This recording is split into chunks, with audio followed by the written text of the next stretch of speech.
Hello, my name is Kasha, and this video is the first out of a series of 20 that I will be filming, which is going to help you with your embroidered quilt project. Now, before we get started, I've made a list of 11 helpful tips that are going to help you along. I did not pre-wash my quilt panel before doing the embroidery and the sewing and the quilting, and it turned out just fine. I know that some of you will want to pre-wash your quilt. The shrinkage on this fabric is about 2 to 3%, so it's very small. If you are going to be pre-washing it, please zigzag the edges, otherwise they're going to come out really frayed out of the washing machine. You have the option of stitching the quilt all in one piece as it is, or you can cut up the squares individually if you like. If you do want to cut up your squares, then I highly recommend doing a zigzag around the edges to stop the fraying as you're embroidering it. And obviously cutting up the squares is great if you're planning on adding more of your own fabric in between. Here's one that I started doing a little while ago. This is from an older design, but as you can see, I did cut up the squares and I added white fabric in between. If you're stitching the quilt all in one piece, it's not actually a problem. Obviously, all the pieces around the perimeter are going to be the easiest because they're nice and close to the edge, so they're easy to reach. But reaching the pieces in the center is not actually hard, and I'll show you how. I have the whole quilt panel on my lap here, and let's say that I want to stitch this design here, which is pretty much in the center. What I would do is get the bottom part of my hoop, put it underneath, and then the top part, and place it on top. And obviously you're going to be moving your hoop all around that quilt, so this is standard practice. Now, the biggest challenge with embroidering very large pieces of fabric is obviously all this extra bulk fabric. Now, I'm right-handed, so my right hand is going to be doing the stitching, and my left hand over here under the fabric is the one that's going to be holding the fabric. Now, what I want is I actually want my hand to be out from under there.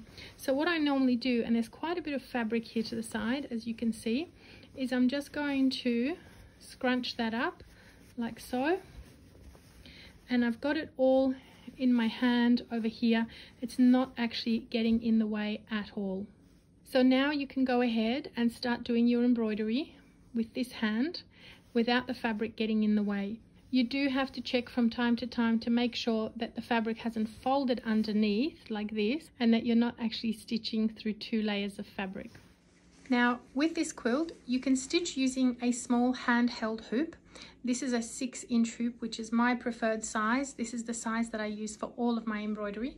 But if you prefer to use a standing hoop, that's an option as well. Here's what the standing hoop looks like.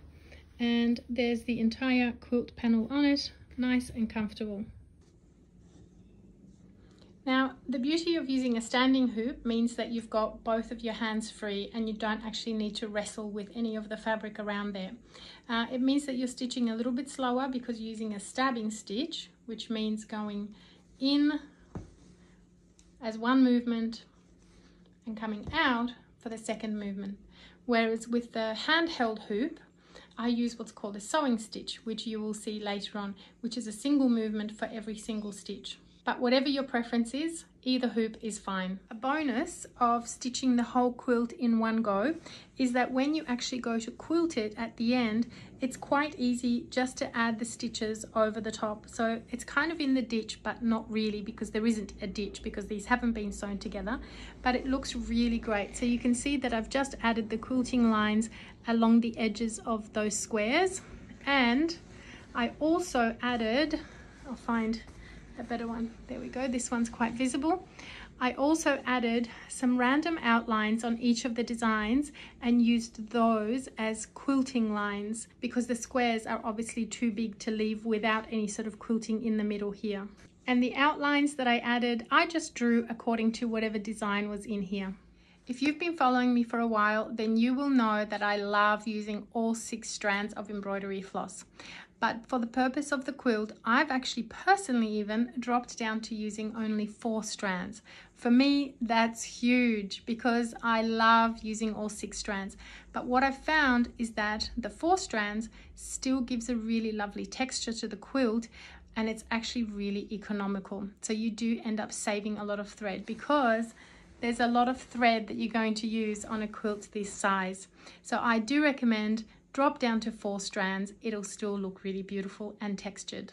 Now, whether you're doing the teal blue quilt or this light colored one here or the really colorful one here, it doesn't actually matter what colors you use. If you have a particular set of colors at home that you really love and they're multicolored and you want to use them, by all means. There aren't colors that strictly have to be used with these quilts. However, I do have my own set of 11 different, what I call my signature colors, which are the thread colors that I use in all of my embroidery kits, and I've used them on all of the quilts.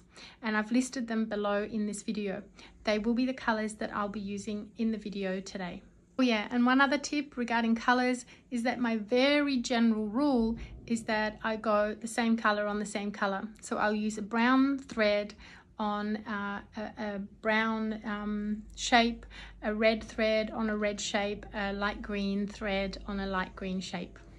On this whole quilt project, I have used a limited number of stitches just because I wanted to keep the project really manageable. So there's not like 25 to 30 different stitches that you have to know in order to finish this quilt. In fact, if you used only one outline stitch, one filling stitch, and one isolated stitch, you could still do the entire quilt. The reason I only use a limited number of stitches is because I want to focus on making this project doable and not overwhelming. And what you'll find is that you don't actually need a lot of stitches on a quilt like this anyway, because the color and the texture are what's going to bring this quilt to life. You won't be noticing whether you've got a Cretan stitch over here and some backward chain stitch over there. That's not actually going to matter that much. Now, my very last tip, and this is a good one. Don't get too hung up on following everything step by step. If I do a leaf using a fly stitch, you might want to do it using a leaf stitch. It's okay. What you'll probably find is that after following my videos for maybe 3, 4, or 5 different squares, you're going to get the gist of the idea of how I stitch over the top of a printed design, and you might go, I'm fine from here on. You can make up your own stitches, you can add more, and you can by all means also do less. If this project overwhelms you with the amount of embroidery that's on here, which is actually not that much, it's deceiving, but it's not huge, but you can still pare it down. You can do less stitches. You can literally just add a handful of running stitches here and there, maybe a few French knots here and there. What we're going for is color and texture. That is what really lifts the quilt. So with that said, let's get started on the very first square. Oops, one last thing I forgot to add. The stitches that I'll be doing in these videos are different to the stitches which are in the embroidery stitch guide. This is the guide that you can download from my website if you have one of these quilts. So you can follow that one if you want, or you can follow this one. And on this particular quilt, I'll be making the stitches a little bit simpler. This is the first square that I'm starting with, and it's in the top left-hand corner. And it looks like this. It's got all these little flowers on it. Now I'm going to be using the brown thread, it's number 839, and I'm going to be doing these little stems in a stem stitch.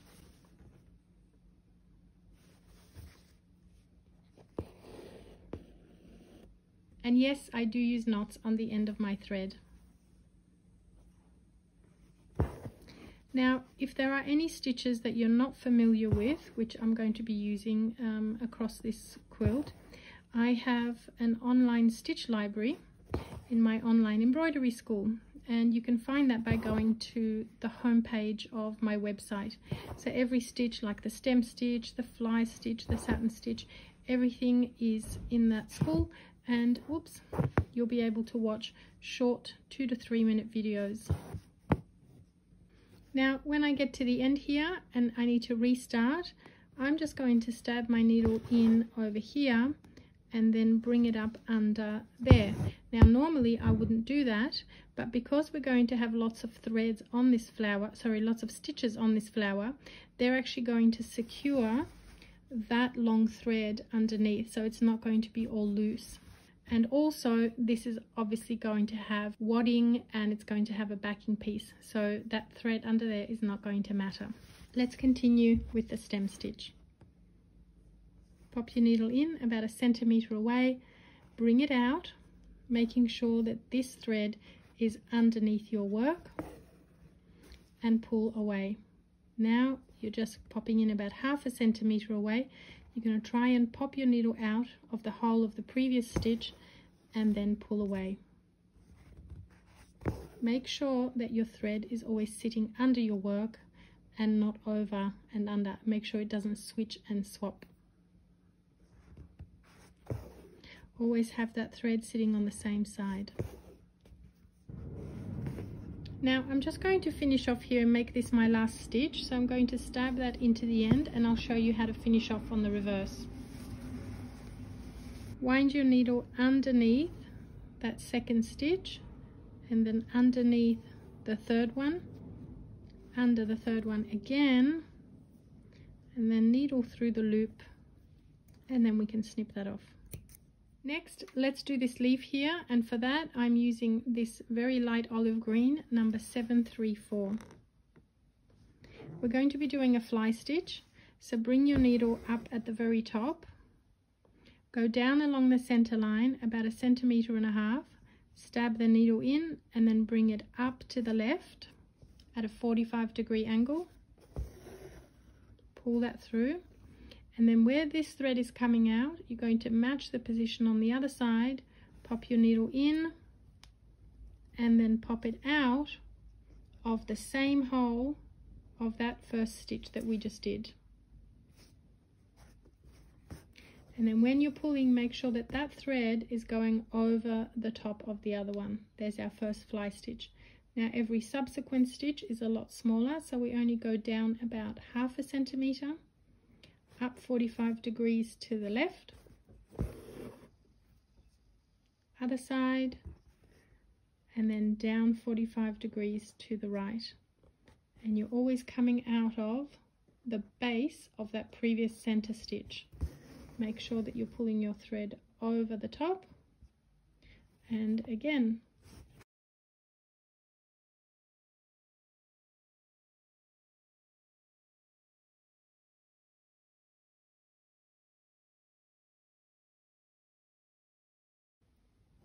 Up to the left and down to the right. We're just going to stab that in, finish off right there, flip it over, and then you can attach this thread either to this stitch here or you can attach it underneath the leaf, and that's what I'm going to do. So you're going to slide your needle under those bottom 2 stitches, under again, and then through the loop, pull and snip. Now look how much texture we've added already. That's just one little leaf that was very quick. Look what a difference it makes between this one and this one. Now let's start on the flowers. The center of the flower, I'm just going to add a few French knots. I've zoomed in on that because I need to put this on my lap. Now I'm only going to add 3 French knots inside each of those flowers, keeping it nice and simple. If you want to add more of the French knots, you can always go back and add more. But if you commit and do one flower that's got like, say, 10 French knots, then you're committing to doing all the flowers the same. So I say do less to start with, and if you want, you can always come back and do more. There we go, that's 3 French knots. Now, finishing off on the reverse, what you can see is that there's not much that we can attach the thread to, but there are tiny little stitches under here. So you can just slide your needle under, and then under again, put the needle through the little loop, tie that off, and snip. Next, I'm going to use the blue around the edges, and this blue is number 503. Now for this one, I'm going to use the chain stitch. I'm stabbing the needle into the same hole as where that thread is coming out, bringing it out only a few millimeters away, and then making sure that that thread goes over the top. Once again, needle goes in, out a few millimeters, and then over the top.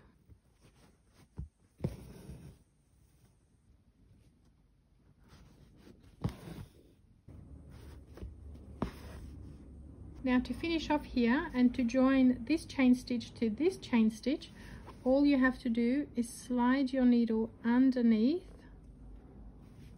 that last chain stitch there, or rather the very first one, and then stab that needle in here, and that closes off the circle very nicely.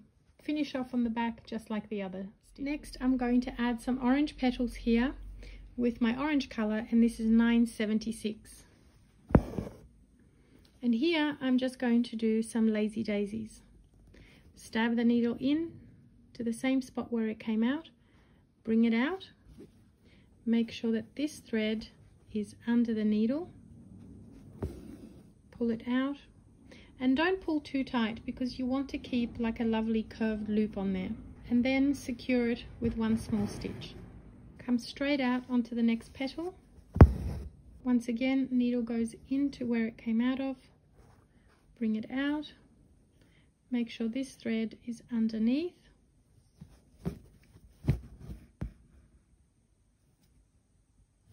and then secure. Finally, I'm going to outline that red flower there with the red thread, and this is number 22. I'm going to come out in one of those corners, and for this I'll be using a back stitch. Now you're only using very small stitches, a few millimeters long, because the shape is quite small, and it's called a back stitch because you go back where you came out of, and then we come out only a few millimeters on the other side. And again, we go back and come out in front.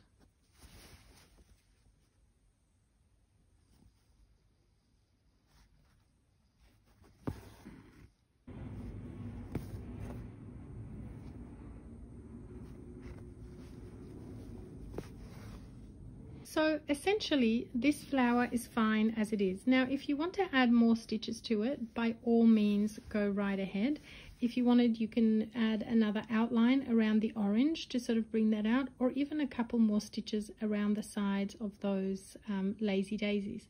But essentially this is actually enough. Don't forget that you've got a lot of these flowers to stitch, so just stick with this for now, and if you want to add more, just do it later once you've finished all of these. And actually I've decided that I will add a couple more stitches. I'm adding 2 straight stitches on either side of each lazy daisy, and all that's doing is it's just making that petal, or rather those petals, a little bit more prominent. And it's a very simple way of doing it. 2 stitches on either side of the lazy daisy.